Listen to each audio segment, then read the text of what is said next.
This is a Fox 11 News special.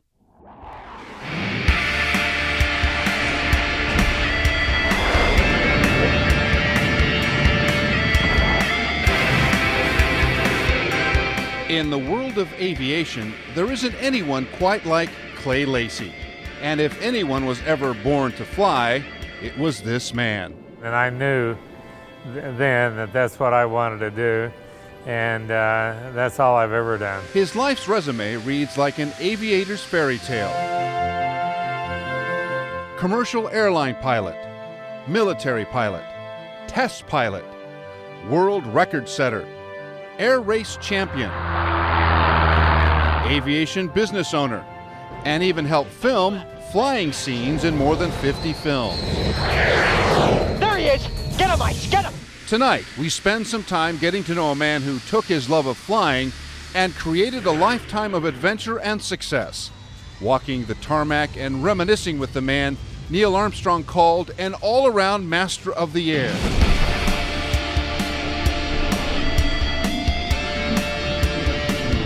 Clay Lacy grew up in Wichita, Kansas, nicknamed the air capital of the world. And even as a young child, Clay was captivated by flying. Well, when I was quite young, I used to see the airplanes fly over town with 5 or 6. I was very fascinated. When I was 7, my mother took me out to the airport, and I think for $3 got a ride in the staggered wing beach. I remember I looked down and saw how clean the town looked and how much freedom it seemed you had in the airplane, and I knew then that that's what I wanted to do, and that's all I've ever done. He started taking flying lessons when he was 12, and by the time he was 19, he had already accumulated 1,500 hours of flying time. Believe it or not, that got him a job with United Airlines here in Los Angeles. Boy, I was lucky. I came from Kansas, young guy in Kansas, and I came to United Airlines. DC-3 was old in those days, they felt. The DC-3 was 15 years old, and I thought it was the greatest thing ever. And my first trip was where we flew by today, Santa Barbara, but I loved it. United Airlines was a great company to work for. You know what's interesting to me, if I was sitting on a DC-3 and I saw a 19-year-old kid in a pilot's uniform getting in the cockpit, I think I'd be a little worried. What was that like? Tell me. Well, I never thought much about it. My biggest problem was that the flight attendants all had to be 21 years old. They were all older than I was, and I was so shy. A little Kansas boy that missed out on some good opportunities, bro. Clay joined the Air National Guard during the Korean War, where he was sent to Air Force pilot training. It was there he found his love of jets. Well, the first jets I flew were military jets in the Air Force and in the Air National Guard back in the 50s. And you could only take maybe one person with you, and it had to be someone in the military. So when the Learjet came along, 1964, it had the same performance as far as it would climb as high or higher, fly the same speed. In the early development of Lear jets, Clay became great friends with Bill Lear. On one of their first meetings, Clay's knowledge and ideas impressed Lear so much that he was invited again and again to return to the Learjet factory in Wichita. Years ago in 1965, I remember Bill Lear put a sign up outside the Dallas airport. He rented a billboard where the passengers came out of the airline terminal. It said, "Welcome to Dallas. Your competition's been here and left in his Learjet." Well, he was ahead of his time with that sign, but it's true today. Bill Lear wanted to make Learjet a household name, and Van Nuys Airport near Hollywood was the place to do it. When I was manager of sales here, he called me over to Beverly Hills Hotel one day and said, he took the Beverly Hills phone book, and he said, "Anyone that you think would talk about the Lear, give them a ride, whether you think they'll buy one or not." He says, "I'll pay you for taking them up." He said, "I want them to talk about the Lear." Hollywood fell in love with the Learjet. Big names like John Travolta, Johnny Carson, and Frank Sinatra. I had flown Frank Sinatra many times, and Dean Martin, and Joy Bishop. But I've taken Frank down to Mexico a few times, and always admired him for being so kind and gracious to young kids and giving out autographs. And I said, "You must really get tired of him." He said, "Yeah, I do." But he said, the day they quit asking, he said, "That'll be a worse day." Clay Lacy became the pilot to the stars. I had the opportunity to fly almost everyone in Hollywood in those days because the Lear was the first little corporate jet in town, and everyone wanted to fly in it. Actor Danny Kaye took his love of flying and the Lear jet to another level. Danny Kaye was a real pilot. He really, he wanted to be a professional, as professional and as good as he could be. He invested in the distributorship after Clay impressed him on a demonstration flight. The two of them ended up flying all over the world together. I flew hundreds of hours with Danny, and we flew on these UNICEF trips 4 times, raising money for UNICEF at Halloween time. And the last trip we went to, I believe, 65 cities in 5 days. Danny would get out and talk to children and have 100 to 150 young people at the airport. He'd get out and tell them about UNICEF. Throughout his career, Clay used flying to raise money for children's charities. In 1988, Clay set a new around-the-world speed record with a 36-hour, 54-minute, 15-second flight in a plane dubbed Friendship 1. This record-setting flight raised $530,000 for children's charities worldwide. If someone offered us another lap right now, we'd take it. Coming up, Clay Lacy grows his own business, breaks more records, and makes movies. Go easy on me, okay? It's my first time. I just want to seriously say I have a small fear of flying.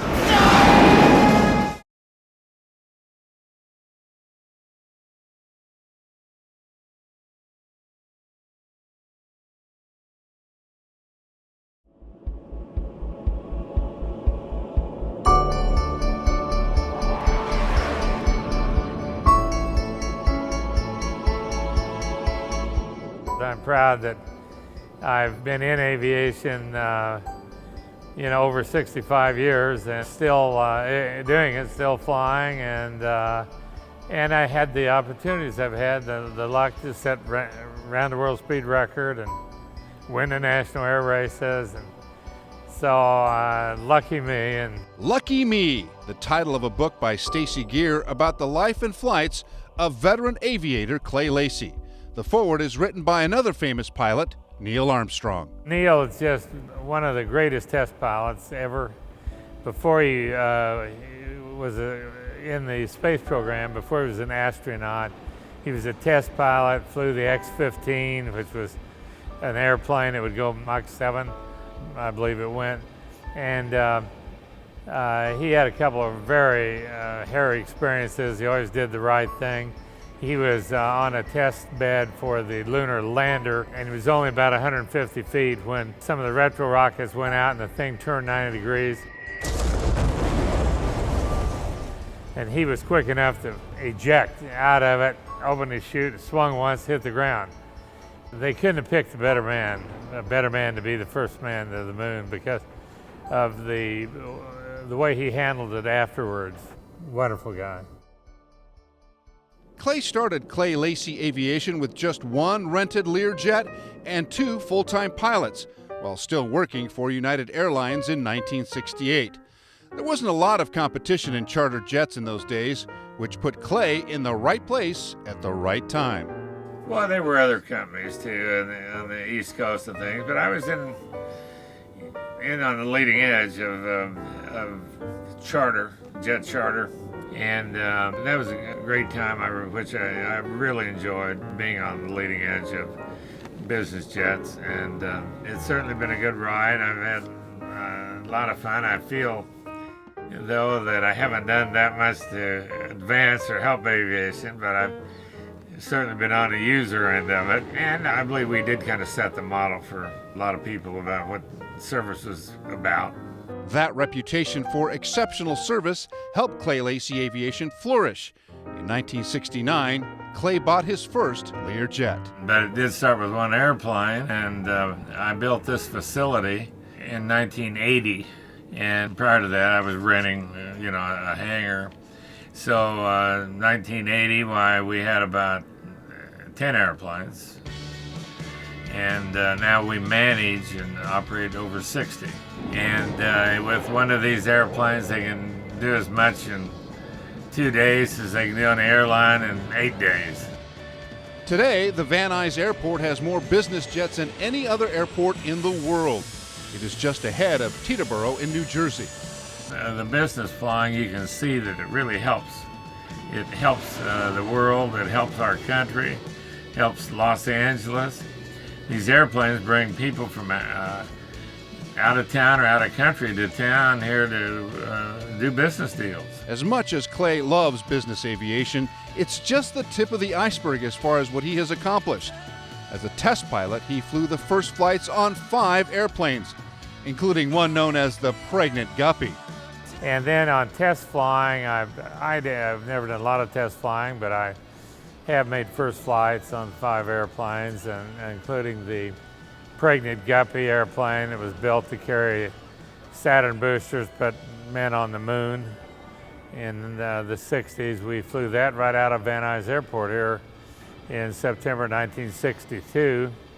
At the time, it was considered the world's largest airplane. It was a funny looking aircraft, wasn't it? It's kind of strange looking, yes. But fun to fly nonetheless. Well, I don't know, it's fun to fly. People ask me frequently, what's your airplane do you like to fly the best? I always say it depends on what job you're doing. If you're going to carry a Saturn booster, you better have a Guppy.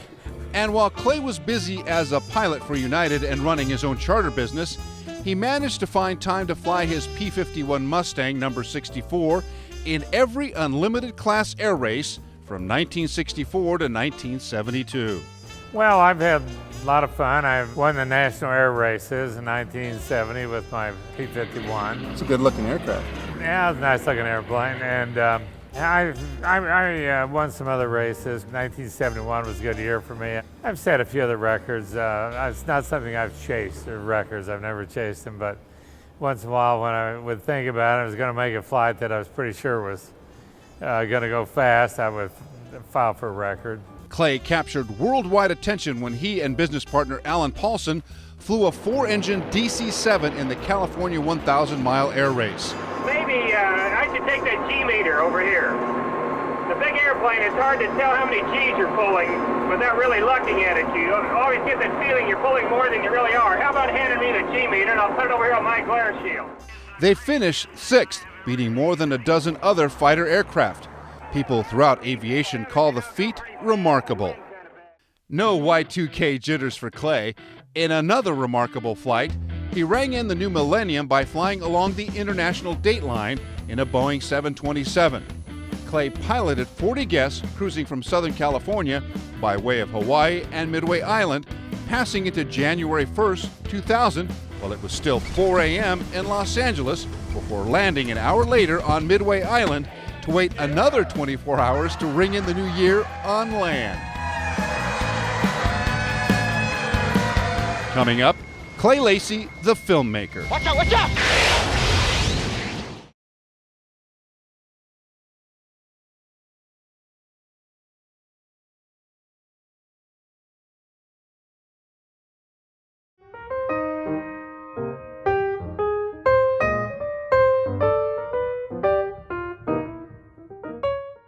They are familiar images these days, shots of airplanes from the sky.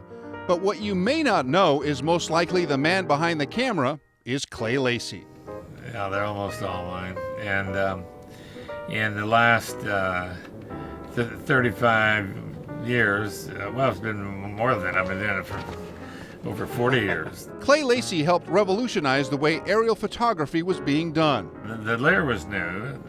It was the first little civilian airplane that could keep up with the airliners. And Douglas and Boeing were still trying to take their pictures from a B-25, which went, a little over 200 miles an hour. And the airliner, DC-8, would take it 5 minutes to get joined up at that slow speed. Then if you peel off, went away, it takes 20 minutes to get joined up again. So I called Douglas and told him I'd give him a free photo job if they just tried. And when they tried it, they saw how much we could do in an hour. That changed air-to-air photography, and next came the technology to make it look good. But in 1975, the Astrovision system, periscope system, was developed by Continental Camera Systems, and it revolutionized air photography. And being able to, the periscope can pan 360 degrees and tilt down for 45 or up 45. So we have one periscope out the top, one out the bottom. And it gives you freedom of movement, not hitting any windows, and then we can fly at jet speed. This technology led the way for high-flying, action-packed scenes in big Hollywood movies, and Clay was at the center of it. I got tone, fire it!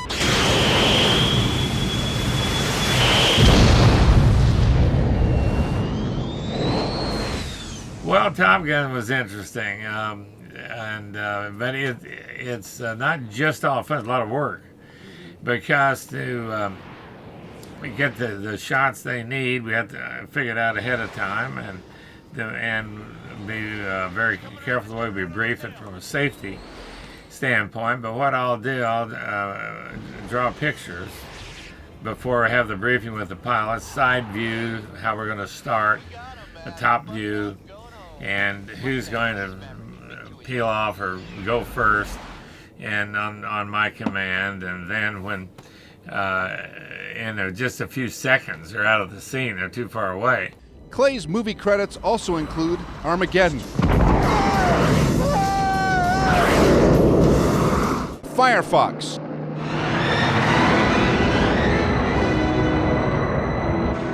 Boy, is this a machine. The Right Stuff,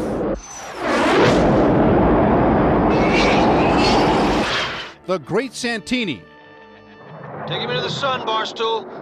Up, that's it. Watch your six. Watch your six! and dozens more. Well, the Great Santini, they had some scenes in there that were, pretty wild. They had some little tricks you do, like they had a scene in there where they had an airplane flying here.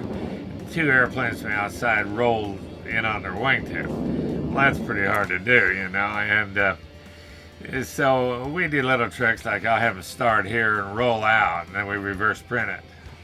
And it looks like they're really the ace of the base. They come rolling up right onto the wing.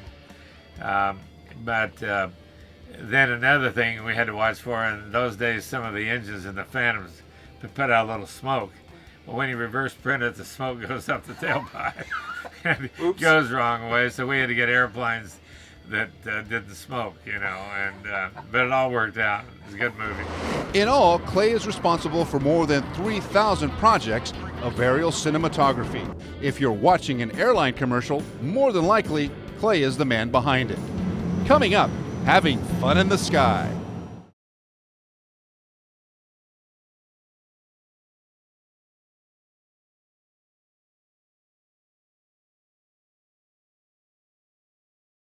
Clay Lacy has accomplished much in his 80 years, and most of those years have been shared with his wife Lois by his side. They met on a flight from LA to Vancouver. Clay was the co-pilot, Lois a flight attendant. And through those eventful decades, much of what Clay has done, Lois has been right there by his side. If you're among the lucky ones, Clay will take you for a ride in one of his beloved Lear 35 jets. On this day, count me lucky as he pilots us into the sky. There is nothing more that Clay Lacy likes to do than get out on a beautiful, clear day and fly out over the Pacific. We're over the Santa Cruz Islands right now. He can't help but smile as he takes the jet into his very capable hands. This is what his entire life has been about. At the controls, totally in command, and loving every minute of it. In what seems like seconds, we speed from Van Nuys Airport to the coastline, and he takes a scenic route. Then, like Maverick in Top Gun, he asks the Santa Barbara Tower for permission to do a flyby. Can't you just hear them saying, Mustang, this is Maverick requesting flyby. Negative, Ghost Rider, the pattern is full. but he does it anyway, with permission. And we zip past the tower and we do a high-performance climb straight into the sky. Exhilarating. The thing I'm the happiest about is I got into aviation. I loved it. I decided when it was 7, 8 years old, what I wanted to do. I only worked outside of aviation 1/2 of a day when I was 13. I'm proud of that. You could say that to log 50,000 hours at the controls means you have a passion to fly. But to Clay Lacy, it is more than passion. It is his life. It is who he is. He may not have been born with wings, but in his heart, he was born to fly. Thanks so much for joining us. I'm Carlos Amezcua. Good night.